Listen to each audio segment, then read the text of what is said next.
ನಮಸ್ಕಾರ ವೀಕ್ಷಕರೇ, ದುನಿಯಾ ವಿಶೇಷ ಕಾರ್ಯಕ್ರಮಕ್ಕೆ ಸ್ವಾಗತ. ನಾನು ಶ್ವೇತಾ. ಪ್ರತಿದಿನ ದುನಿಯಾದಲ್ಲಿ ನಿಮಗಾಗಿ ಒಂದು ವಿಶೇಷ ಸುದ್ದಿಯನ್ನು ಹೊತ್ತು ತರ್ತೀವಿ. ಇವತ್ತಿನ ದುನಿಯಾ ವಿಶೇಷ ದೆವ್ವ ಬಂತು ದೆವ್ವ. ಈಗಿನ ಕಾಲದಲ್ಲಿ ದೆವ್ವಭೂತಗಳ ಕಾಟ ಅಂದರೆ ಅದೊಂದು ಶುದ್ಧ ಮೂಢನಂಬಿಕೆ ಅಂತ ಕೆಲವರು ಹೇಳ್ತಾರೆ. ಇನ್ನು ಕೆಲವರು ದೇವರು ಇದ್ದಾನೆ ಅನ್ನೋದೆಷ್ಟು ಸತ್ಯನೋ ದೆವ್ವಗಳು ಇವೆ ಅನ್ನೋದು ಕೂಡ ಅಷ್ಟೇ ಸತ್ಯ ಅಂತ ನಂಬ್ತಾರೆ. ಹಾಗಾದರೆ ನಿಜಕ್ಕೂ ದೆವ್ವಭೂತಗಳ ಕಾಟ ಇರುತ್ತಾ? ದೆವ್ವಭೂತಗಳ ಕಾಟ ಅಂದರೆ ಮಂತ್ರವಾದಿಗಳ ಬಳಿಯೇ ಯಾಕೆ ಹೋಗ್ತಾರೆ? ಇದೆಲ್ಲದರ ಬಗ್ಗೆ ತಿಳ್ಕೊಳ್ಳುವಂತಹ ವಿಶೇಷ ಕಾರ್ಯಕ್ರಮವೇ ದೆವ್ವ ಬಂತು ದೆವ್ವ.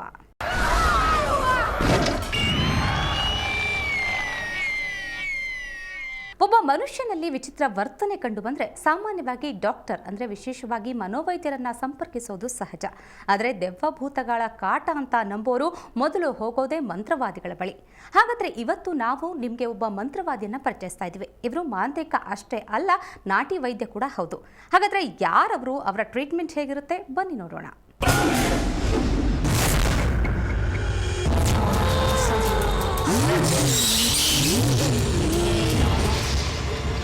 ದೇವರನ್ನು ನಂಬುವವರು ದೆವ್ವಗಳನ್ನು ನಂಬ್ತಾರೆ.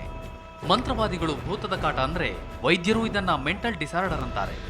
ಅದೇನೇ ಇದ್ರೂ ದೆವ್ವ ಬಂದ ರೀತಿಯ ವಿಚಿತ್ರ ವರ್ತನೆ ಕಂಡು ಬಂದಾಗ ಸಾಮಾನ್ಯವಾಗಿ ಮಾಂತ್ರಿಕರ ಬಳಿಯೇ ಹೋಗ್ತಾರೆ.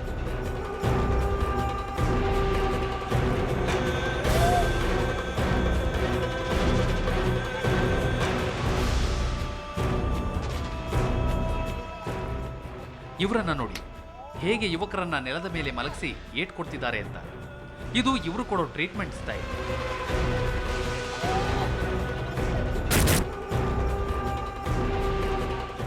ಬೀದರ್ನ ಕೌಠಾಬಿ ಗ್ರಾಮದ ಮಲ್ಲಪ್ಪಗೊಂಡ ಅನ್ನೋ ಇವರು ಮಂತ್ರವಾದಿಯೇ ಅಲ್ಲ, ನಾಟಿ ವೈದ್ಯರೂ ಹೌದು. ಈ ಭಾಗದಲ್ಲಿ ದೆವ್ವ ಭೂತ ಬಿಡಿಸೋದ್ರಲ್ಲಿ ಫುಲ್ ಫೇಮಸ್. ಮೊದಲು ಮೂಗಿಗೆ ಏನೋ ವಾಸನೆ ನೀಗಿಸ್ತಾರೆ, ಬಳಿಕ ದೆವ್ವ ಮೈದುಂಬುತ್ತೆ. ಆಗ ದೆವ್ವದ ಬಳಿ ಮಾತಾಡಿ ದೇಹಕ್ಕೆ ದಂಡನೆ ಕೊಡ್ತಾರೆ.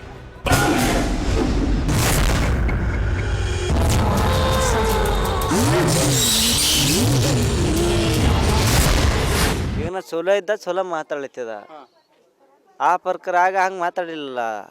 ಈಗ ಚಲೋ ಇದ್ದ ಚಲೋ ಮಾತಾಡ್ತೀನಿ ಸಂಗಟ ಏನು ಹೇಳ್ರಿ ಮಾತಾಡೋದು. ನಾ ಚಲೋನೇ ಮನುಷ್ಯ ಇದ್ರೆ ನನಗೇನು ಜಡ ಬಂದ ಯಾರು ಬಂದು ಆರಾಮಾಗಲ್ಲಕ್ಕಲ್ಲ ಏನು. ಇನ್ನು ಭಾನಾಮತಿ ಮತ್ತು ಮಾಟ ಮಾಡಿಸಿದವರ ಕುರಿತು ಮಲ್ಲಪ್ಪ ಫುಲ್ ಡೀಟೇಲ್ಸ್ ಕೊಡ್ತಾರೆ. ದೆವ್ವ ಪೀಡಿತರ ಬಾಯಿಯಿಂದಲೇ ಎಲ್ಲವನ್ನ ಹೊರಹಾಕಿಸ್ತಾರೆ.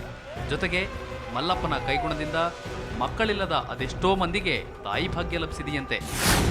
ನಮ್ಮ ಮದುವೆಗಣ ಮಕ್ಕಳು ಹುಟ್ಟ್ಯಾರ್ರಿ, ಚೊಚ್ಚಿಲ್ ಮರ್ಚಿಲ್ ಹುಟ್ಟಿನ ಮೇಲೆ ಮಕ್ಕಳು ಹಿಂಗಾಗ್ಲತ್ತಿದ್ದು ಅಂದ್ರೆ ಮತ್ತೆ ಇವ್ರ ಬಲ್ಲಿ ತೋರಿಸ್ಕೊಂಡ ಮೇಲೆ ಇವ್ರು ಮದ್ದು ಕೊಟ್ಟರು. ಇವ್ರ ನಿದ್ದೆ ಕಮ್ಮಾಗ್ಯದ, ನಮ್ಮ ಮಗ ಹುಟ್ಟ್ಯಾನಿ ಕೈ.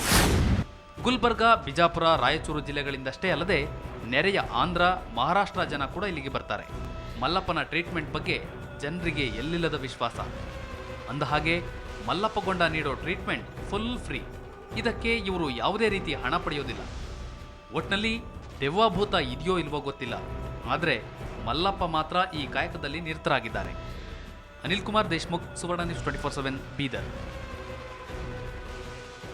ಬೀದರ್ನ ಮಲ್ಲಪ್ಪಗೊಂಡ ಅನ್ನುವಂಥ ನಾಟಿ ವೈದ್ಯರು ಈ ರೀತಿ ಮಾಂತ್ರ ತಂತ್ರಗಳ ಶಕ್ತಿಯ ಮೂಲಕ ದೆವ್ವಭೂತಗಳನ್ನು ಓಡಿಸೋದ್ರಲ್ಲಿ ಫುಲ್ ಫೇಮಸ್ ಆಗಿದ್ದಾರೆ. ಹಾಗಾದರೆ ನಿಜಕ್ಕೂ ದೆವ್ವಭೂತಗಳ ಕಾಟ ಇರುತ್ತಾ? ಯಾರಿಗೆ ಕೊಡುತ್ತೆ? ಯಾಕೆ ಕಾಟ ಕೊಡುತ್ತೆ? ಇದರಿಂದ ಏನು ಪರಿಹಾರ? ವೈಜ್ಞಾನಿಕವಾಗಿ ಏನು ಹೇಳ್ಬೋದು ಇದ್ರ ಬಗ್ಗೆ? ಇದೆಲ್ಲದರ ಬಗ್ಗೆ ಚರ್ಚೆ ಮಾಡೋಕ್ಕೆ ನಮ್ಮ ಜೊತೆ ಇವತ್ತು ಮೂವರು ಅತಿಥಿಗಳಿದ್ದಾರೆ. ಮೊದಲಿಗೆ ವಿಧಿವೈಜ್ಞಶಾಸ್ತ್ರಜ್ಞ ಆಗಿರುವಂಥ ಡಾಕ್ಟರ್ ಲಕ್ಷ್ಮಣ್ ಅವರಿದ್ದಾರೆ. ಜೊತೆಗೆ ಹಿರಿಯ ಮನೋವೈದ್ಯರಾಗಿರುವಂಥ ಡಾಕ್ಟರ್ GS ಪಾಲಾಕ್ಷ ಅವರಿದ್ದಾರೆ. ಜೊತೆಗೆ ಆಧ್ಯಾತ್ಮಿಕ ಚಿಂತಕೆ ಆಗಿರುವ ಚಂದಾ ಪಾಂಡೆ ಅವರು ಕೂಡ ಇದ್ದಾರೆ. ಎಲ್ಲರಿಗೂ ಕೂಡ ಕಾರ್ಯಕ್ರಮಕ್ಕೆ ಸ್ವಾಗತ. ಡಾಕ್ಟರ್, ಮೊದಲಿಗೆ ಈ ದೆವ್ವಭೂತಗಳ ಕಾಟ ಅನ್ನೋದಕ್ಕೆ ವೈಜ್ಞಾನಿಕ ನೆಲೆಗಟ್ಟಿನಲ್ಲಿ ಏನಾದರೂ ಹೇಳಬಹುದಾ? ಇದು ಒಂದು ರೀತಿ ಫಾಲ್ಸ್ ಬಿಲೀಫು.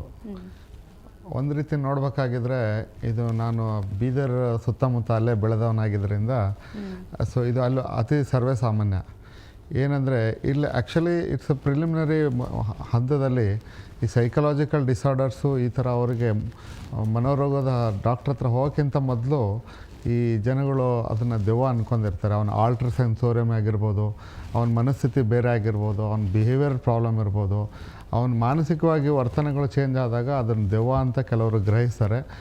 ಅದು ಅವರು false belief. But in scientific doctor ಲೆಕ್ಕದಲ್ಲಿ ನೋಡಬೇಕಾಗಿದ್ರೆ ಇದು ಒಂದು ಮನಸ್ಸಿನ ಸ್ಥಿತಿ ಬದಲಾವಣೆ ಆಗಿದ್ದು, ಇದಕ್ಕೂ ಸುವ್ಯವಸ್ಥವಾದ ಚಿಕಿತ್ಸೆ ಇದೆ. ಹಾಗಾಗಿ ಅದನ್ನು ತಪ್ಪು ಅಂತ ನಾನು ಹೇಳ್ತೀನಿ. ಸೊ ಪಾಲಾಕ್ಷ ಅವರು ಏನು ಹೇಳ್ತೀರಿ? ಈ ದೆವ್ವ ಭೂತಗಳ ಕಾಟ ಅಂದರೆ ಮೂಲವಾಗಿ ಬರೋದು ವಿಚಿತ್ರ ವರ್ತನೆಯಿಂದ ಶುರುವಾಗುತ್ತೆ. ಸೊ ಏನು ಹೌದು, ವಿಚಿತ್ರ ವರ್ತನೆ. ಮಾಮೂಲು ವರ್ತನೆ ಆದರೆ ಯಾರು ವೈದ್ಯರ ಹತ್ರ ಹೋಗಲ್ಲ ನೋಡಿ. ಹೌದು. ಇದು ವರ್ತನೆ ವಿಚಿತ್ರವಾಗಿರುತ್ತೆ. ಮನೆಯವರಿಗೆ ಗೊತ್ತಾಗ್ತದೆ ನಮ್ಮ ಇವರಲ್ಲಿ ವರ್ತನೆ ವಿಚಿತ್ರವಾಗಿದೆ ಅಂತ ಗೊತ್ತಾಗ್ತದೆ. ಈ ದೇವರು ಬರಲಿ ಅಥವಾ ದೆವ್ವ ಬರಲಿ, ಯಾವುದೇ ಬರಲಿ, ಅಂತಹ ವ್ಯಕ್ತಿಗೆ ಮನಸ್ಸಿನಲ್ಲಿ ಒಂದು ಆಂದೋಲನ ಇರುತ್ತೆ. ಯಾವುದೋ ಒಂದು ದುರ್ಘಟನೆ ಒಳಗಾದಾಗ ಅಂಥ ವ್ಯಕ್ತಿಗೆ ಆತಂಕ ಹೆಚ್ಚಾಗುತ್ತೆ. ನಮಗೆಲ್ಲರಿಗೂ ಆತಂಕ ಹೆಚ್ಚಾಗುತ್ತೆ ಒಂದು ಘಟನೆ ನಡೆದಾಗ. ಕೆಲವರಲ್ಲಿ ಈ ಆತಂಕವನ್ನು ನಿಭಾಯಿಸ್ತಕ್ಕಂಥ ಶಕ್ತಿ ಇರುತ್ತೆ, ಕೆಲವರಲ್ಲಿ ಇಂಥ ಆತಂಕಗಳನ್ನು ನಿಭಾಯಿಸೋದಕ್ಕೆ ಅಶಕ್ತರಾಗ್ತಾರೆ. ಹೀಗಾಗಿ ವಿಚಿತ್ರ. ಯಾರು ಅಶಕ್ತರಾಗ್ತಾರೆ, ಯಾರು ಶಕ್ತರಿರ್ತಾರೆ ಅಂತ ಹೇಳೋದು ಕಷ್ಟ ಆಗ್ತದೆ. ಈ ರೀತಿ ಯಾವ ಒಂದು ಆತಂಕವನ್ನು ನಿಭಾಯಿಸೋದಕ್ಕೆ ಕಷ್ಟ ಆಗ್ತದೋ ಅಂಥ ವ್ಯಕ್ತಿಗಳಲ್ಲಿ ದೇವರು ಬರ್ಬೋದು, ದೆವ್ವನು ಬರ್ಬೋದು. ಅಂದರೆ ಇಲ್ಲಿ ಒಂದು ಪ್ರಬಲವಾದ ಕಾರಣ ಇದ್ದೇ ಇರ್ತದೆ ಇದರಲ್ಲಿ. ಅದು ಏನು ಪ್ರಬಲವಾದ ಕಾರಣ ಅಂತ ನಾವು ತಿಳ್ಕೊಬೇಕಾಗ್ತದೆ. ಇದು ಒಂದು ರೀತಿ ಬಾಡಿ ಲ್ಯಾಂಗ್ವೇಜ್ ಇದ್ದಂಗೆ. ನೀನು ಬಾ, ನಿನ್ನ ಅವಶ್ಯಕತೆ ಇದೆ, ನನಗೆ ಸಹಾಯ ಮಾಡು, ನಾನು ವಾಸಿ ಆಗಬೇಕು ಅಂತ ಅವರೇ ಗೋಗರಿತಾರೆ. ನನ್ನ ಹತ್ರ ಇರೋದು, ನನ್ನಲ್ಲಿರ್ತಕ್ಕಂಥ ದೇವನ ಬಿಡಿಸಿ ಅಂತ ಅವರೇ ಗೋಗರಿತಾರೆ. ಅವ್ರಿಗೆ ಸಹಾಯದ ಹಸ್ತ ಬೇಕಾಗಿರುತ್ತೆ. ಯಾವುದೋ ಪ್ರಬಲವಾದ ಕಾರಣ ಇದ್ದೇ ಇರುತ್ತೆ. ಅಂದರೆ ಈ ದುರ್ಘಟನೆಗಳನ್ನು ತಡೆದುಕೊಳ್ಳೋ ಶಕ್ತಿ ಯಾರಿಗಿರಲ್ಲ, ಅವರು ಇಂಥ ಒಂದು ವರ್ತನೆ ಹೊರಗೆ ಬರುತ್ತೆ ಬಹುಶಃ. ಹೌದು, ಅಲ್ಲಿ ನಾವು ತಿಳ್ಕೊಬೋದು ಈ ವ್ಯಕ್ತಿಯಲ್ಲಿ ಏನೋ ಆಗಿದೆ ಅಂತ. ಒಂದು ಇತ್ತೀಚೆಗೆ ನಡೆದಿರಬಹುದು, ಸುಮಾರು 15-20 ದಿವಸ, ಒಂದು ವಾರ ಅಥವಾ ಒಂದು ತಿಂಗಳಲ್ಲಿ ಸಾಮಾನ್ಯ ನಡೆದಿರುತ್ತೆ.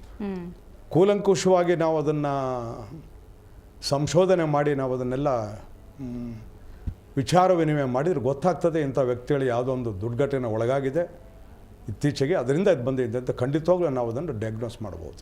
ಓಕೆ, ಚಂದ ಅವರೇ, ನೀವೇನು ಹೇಳ್ತೀರಿ? ದೆವ್ವ ಭೂತಗಳ ಕಾಟ ಇದೆಯಾ ನಿಜಕ್ಕೂ? ಅಲ್ಲ, ಇವು ಇವಾಗ ಏನು ಪ್ರಚಲಿತ ಇದೆ ಅಷ್ಟೊಂದು ಖಂಡಿತ ಇಲ್ಲ. ಯಾಕಂದರೆ ಇಲ್ಲಿ ಏನಾಗುತ್ತೆ ಅಂದರೆ, ಈಗ ಮೊದಲಿಗೆ ಒಂದು ಕ್ಲಿಯರ್ ಮಾಡಿಬಿಡ್ತೀನಿ. ದೇವ್ರು ಬಂದು ಕುಣಿತಾರೆ ಕೆಲವರು. ಖಂಡಿತ ದೇವ್ರು ಬರೋದು ಮನುಷ್ಯನ ಮೇಲೆ ಸುಳ್ಳು. ದೇವ್ರು ಬರ್ಲಿಕ್ಕೆ ಸಾಧ್ಯ ಇಲ್ಲ. ಇನ್ನು ದೆವ್ವ ಬರತ್ತೆ ಅಂತ ಕೆಲವ್ರು ಕುಣಿತಾರಲ್ವಾ. ಈ ದೆವ್ವ ಬಂತು ಅನ್ನೋದ್ರಲ್ಲಿ ಎಷ್ಟು ಸತ್ಯಾಂಶ ಇದೆ ಅನ್ನೋದನ್ನ ಮೊದಲು ತಿಳ್ಕೊಳ್ಬೇಕಾಗತ್ತೆ. ಅವರ ಮನೆ ಪರಿಸ್ಥಿತಿ ಏನಿದೆ, ಅವ್ರ ಕುಟುಂಬದಲ್ಲಿ ಎಷ್ಟರ ಮಟ್ಟಿಗೆ ಅವ್ರು ಸಂತೋಷವಾಗಿದ್ದಾರೆ, ಅಥವಾ ಅವ್ರ ಗಂಡ ಆಗಿರ್ಬೋದು, ಅತ್ತೆ ಆಗಿರ್ಬೋದು, ಮಾವ ಆಗಿರ್ಬೋದು, ಸೊಸೆ ಅನ್ನೋಳ ಮೇಲೆ ಅಥವಾ ಅವರ ಹೆಂಡತಿ ಅನ್ನೋಳ ಮೇಲೆ ಏನು ಮಾಡ್ತಾ ಇದ್ದಾರೆ, ದೌರ್ಜನ್ಯ ಏನಾದ್ರು ನಡೀತಾ ಇದೆಯಾ, ಇದನ್ನೆಲ್ಲ ಫಸ್ಟು ನೋಡಬೇಕಾಗತ್ತೆ. ಮತ್ತು ಆ ಒಂದು ಯಾರಿಗೆ ದೆವ್ವ ಬಂದರು ನೋಡಿ, ಇವಾಗ ಎಲ್ಲ ಬರೋದು ಕೆಳದರ್ಜೆಯವರಿಗೆ ಮಾತ್ರ ದೆವ್ವ ಭೂತ ದೇವರೆಲ್ಲ ಬರೋದು. ಯಾಕಪ್ಪ ಮೇಲ್ದರ್ಜೆಯವ್ರಿಗೆ ದೆವ್ವ ಭೂತ ಬರಲ್ವಾ? ಹಾಗಿದ್ರೆ ಮೇಲ್ದರ್ಜೆಯವ್ರ ದೆವ್ವಗಳಿಗಾಗಲಿ ಭೂತಗಳಿಗಾಗಲಿ ದೇವ್ರಗಳಿಗಾಗಲಿ ನಂಬಲ್ವಾ? ನಂಬ್ತಾರಲ್ವಾ? ಈಗ ಹೆಚ್ಚಾಗಿ ಹೋಮ ಹವನ ಮಾಡೋರೆಲ್ಲ ಮೇಲ್ದರ್ಜೆಯವರೇ, ಕೆಳದರ್ಜೆಯವರಲ್ಲ. ದೆವ್ವಗಳು ಮಾತ್ರ ಬರೋದು ಕೆಳದರ್ಜೆಯವರಿಗೆ. ಇದ್ಯಾಕಪ್ಪ ಈ ಥರ ಅಂದರೆ, ಇಲ್ಲೇನಾಗುತ್ತೆ, ನಾ ಹೇಳೋದೇನೆಂದರೆ, ನನ್ನ ಒಂದು ಮಾತಲ್ಲಿ ದೆವ್ವ ಅಥವಾ ಒಂದು ಚೇಷ್ಟೆ ಅನ್ನೋದು ಸತ್ಯ, ಇಲ್ಲಿರುವಷ್ಟು ಸತ್ಯ ಅಲ್ಲ.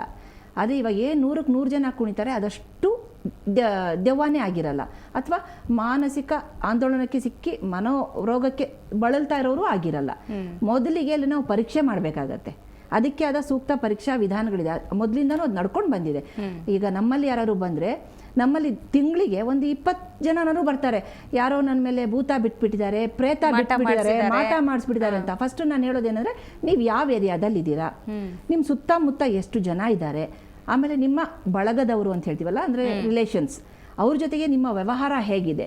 ಇಲ್ಲೇನಾಗುತ್ತೆ, ಕೆಲವರು ನಾಟಕ ಮಾಡ್ತಾ ಇದ್ದಾರೆ, ಕೆಲವರು ಅಂದರೆ 99% ನಾಟಕ ಮಾಡ್ತಾ ಇದ್ದಾರೆ. ಏನಂದರೆ ಅಕ್ಕಪಕ್ಕದಲ್ಲಿರೋರಿಗೆ ಹೆದರ್ಸ್ಕೊಳ್ಳೋದಕ್ಕೆ. ಓಕೆ, ಹೆದರ್ಸ್ಕೊಂಡಾಗ ಈಗ ದೇವ್ರು ಬಂತು ಅಂದಾಗ ಎಲ್ಲರೂ ಬಂದು ನಂಬೋರು ಕಾಯಿ ಹೊಡಿತಾರೆ, ಹೆದರ್ತಾರೆ. ಅವ್ರಿಗೇನು ಅನ್ನಲ್ಲ. ಈಗ ನಾವು ಒಂದು ನೀರಿಗೆ ನಿಲ್ಬೇಕು, ಕ್ಯೂ ಹಚ್ಕೋಬೇಕಂದಾಗ, ಅವ್ರ ಮೇಲೆ ದೇವ್ರು ಬರುತ್ತೆ, ಅವ್ರಿಗೆ ಫಸ್ಟು ನೀರು ಕೊಟ್ಟು ಕಳಿಸ್ಬಿಡಿ, ಈ ಥರ ಒಂದು ರೂಢಿಸ್ಕೊಂಡು ಬರ್ತಾ ಇದ್ದಾರೆ.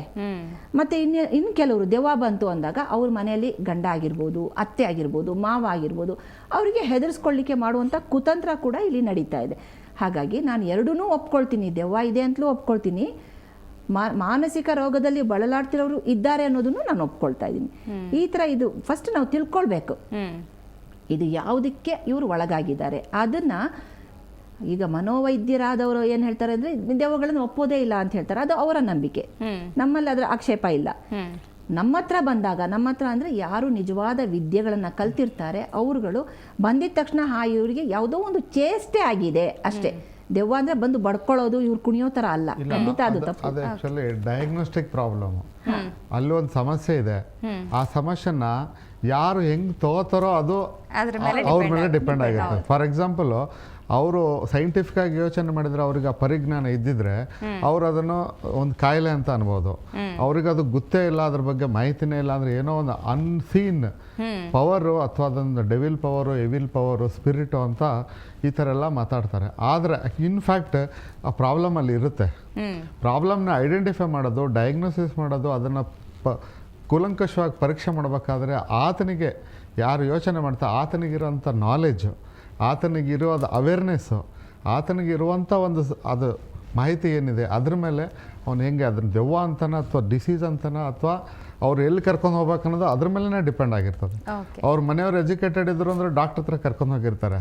ಅಲ್ಲಿ ಅವೈಲಬಿಲಿಟಿ ಇಲ್ಲ ಅಂದರೆ ಡಾಕ್ಟ್ರ್ ದೂರ ಹೋಗ್ಬೇಕು, ಅಥವಾ ಅಲ್ಲಿ ಸಂಬಂಧ ಇಲ್ಲ ಅಂದರೆ ಅಲ್ಲಿ ಹಾಸ್ಪಿಟ್ಲ್ ವ್ಯವಸ್ಥೆಗಳಿಲ್ಲ ಅಂದರೆ ಅವರು ಪಕ್ಕದ ಮನೇಲಿ ಮಂತ್ರವಾದಿ ಇದ್ರೆ ಅಲ್ಲೇ ಫಸ್ಟ್ ಹೋಗ್ತಾರೆ. ಈ ಥರ ಇರೋದ್ರಿಂದ ನಾವು ಹೆಂಗೆ ತಗೋತೀವಿ ಆ ಸಮಸ್ಯೆನ ಅದ್ರ ಮೇಲೆ ಇದು ಡಿಪೆಂಡ್ ಆಗುತ್ತೆ. ದೃಷ್ಟಿ ನೋಡುವ ದೃಷ್ಟಿ ಮುಖ್ಯವಾಗುತ್ತೆ. ಓಕೆ, ನಿಮ್ಮೆಲ್ಲ ಜೊತೆ ಮತ್ತಷ್ಟು ಮಾತಾಡ್ತೀನಿ. ನಿಜಕ್ಕೂ ದೆವ್ವಭೂತಗಳ ಕಾಟ ಇದೆ ಅಂತ ಅನ್ನೋದಾದ್ರೆ ದೆವ್ವಭೂತಗಳನ್ನ ಓಡಿಸೋಷ್ಟು ಶಕ್ತಿ ಮಂತ್ರ ತಂತ್ರಗಳಲ್ಲಿರುತ್ತಾ ಅನ್ನೋದ್ರ ಬಗ್ಗೆ ಚರ್ಚೆ ಮಾಡ್ತೀವಿ ಸಣ್ಣ ಬ್ರೇಕ್ನ ನಂತರ.